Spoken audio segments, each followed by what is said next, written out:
You've been praying, and the silence has been heavy. You've been waiting, and nothing seems to move. You've looked around and wondered, God, have you forgotten me? Did I do something wrong? Am I not good enough? If that's you, this message found you for a reason, not by accident, not by algorithm. The God who sees you has something to say, and he hasn't forgotten your name. Isaiah 49, verse 15. Can a mother forget her nursing child? Though she may forget, I will not forget you. Here's what nobody tells you about seasons of silence. When you're waiting on God and nothing is changing, when the prayer feels like it hits the ceiling and comes back empty, your mind fills the gap with lies. He must be angry with me. I must have failed him somehow. Maybe I'm not really saved. Maybe he helps others, but not me. Sound familiar? But here's what Scripture actually says. The silence is not absence. The waiting is not rejection. And the distance you feel, it's not God who moved. Isaiah 49, verse 15. God asks a question. Can a mother forget the baby at her breast? Can she have no compassion on the child she has born? And then he says, though she may forget, I will not forget you. See, I have engraved you on the palms of my hands. You are not forgotten. You are engraved, carved into the very hands that hold the universe together. That's not someone who forgot about you. Here is what God is speaking over you right now. Receive it. Don't rush past it. I see you, not the version of you that has it all together. Not the Sunday morning you with the right answers. I see the you that cries in the car, the you that stares at the ceiling at 2 a.m., the you that's barely holding on, and I haven't turned away. Do you remember Hagar? She was a slave, used, discarded, and sent into the desert to die. No status, no future, nobody coming to save her. And in the middle of that wilderness, God met her, and she gave him a name no one had ever given him before. El Roy, the God who sees me.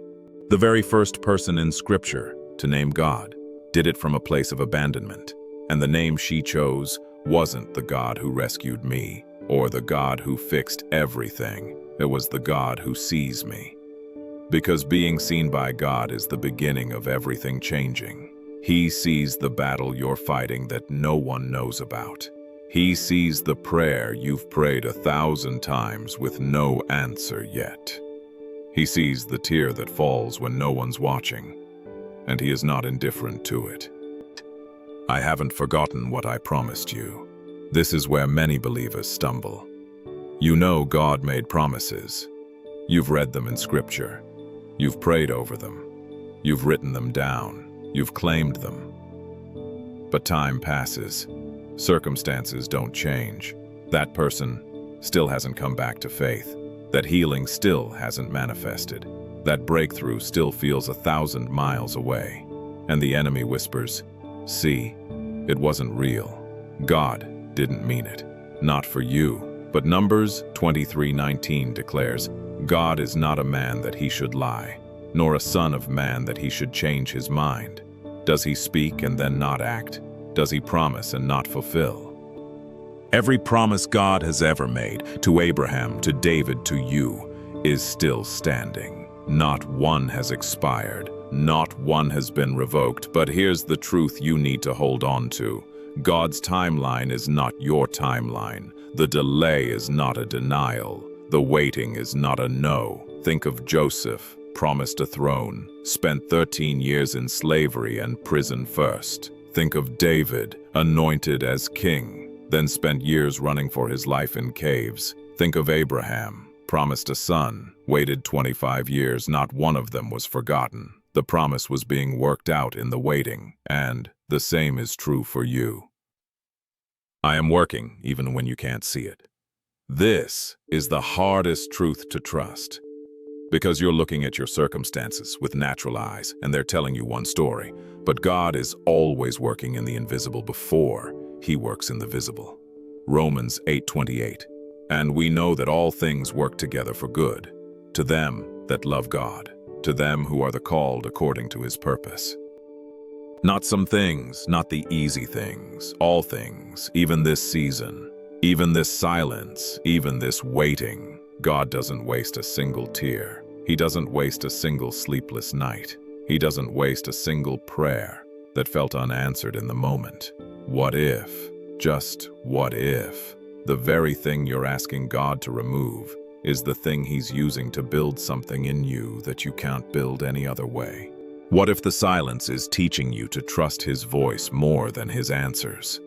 What if the waiting is strengthening your faith in ways that instant answers never could? Because here's the truth. The God who parted the Red Sea is the same God who is working in your life right now. The God who raised Jesus from the dead is the same God who has not abandoned you. And if He could be trusted with the cross, He can be trusted with your waiting. Let's go to Him together right now. Father, I don't know who's listening to this right now, but You do. You know the heavy heart. You know the unanswered prayer. You know the person who's one step away from giving up on their calling, on their faith, on believing that You still care. So I ask you right now, in the name of Jesus, wrap Your presence around them. Let them feel, not just know, but feel that they are seen, that they are not forgotten, that their name is written on the palm of Your hand. Silence every lie of the enemy that says you've given up on them. Replace fear with peace.